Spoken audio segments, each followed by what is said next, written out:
Ka Meghalaya High Court recruitment job apsaw ka court application nagbanta ka post stenographer grade 1 but ka last date ban submit ya ka application kande hadu ka live hotorik ubnai June jar apsaw but ka kerteng jong ka post kande stenographer grade 1 number of post kande artli nagbanta ki unreserved kande koi ka post but nagbanta ki garo kande koi ka post ka age limit nagbanta ki general category kimde bantam ya ka life hours name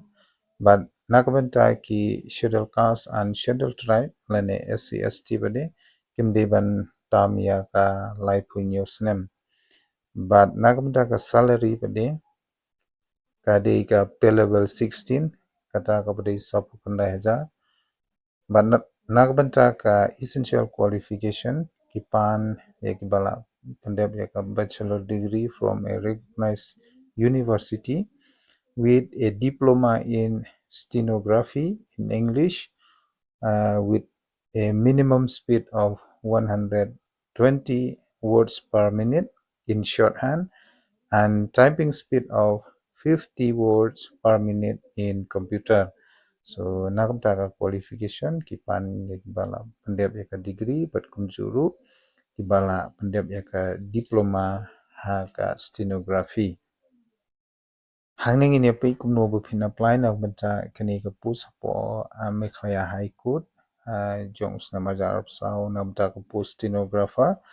So ki candidates ki bakwa ban apply na banta kani ka post piha ban click ba ka official website jong ka Meghalaya High Court kata ka badi www.meghalayahighcourt.nic.in kebangan sebu apa ka description box ke jonga pila ban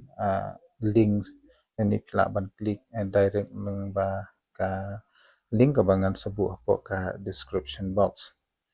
So for candidate applying for the first time through online modes, a one-time registration process is required to enable them to apply against the advertised vacancies and posts.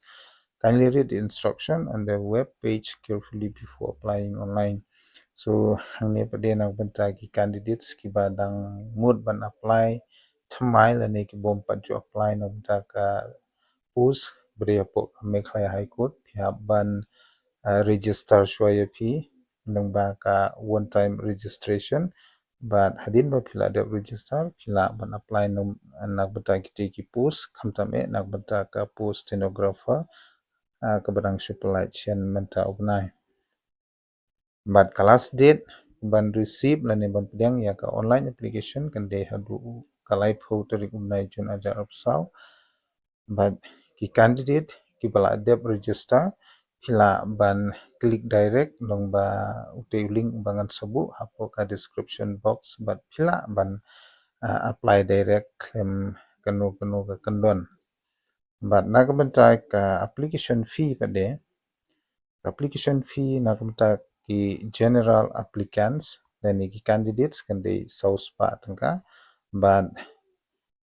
nagbanta ki schedule caste but schedule tribe de kan de tang arspa tangka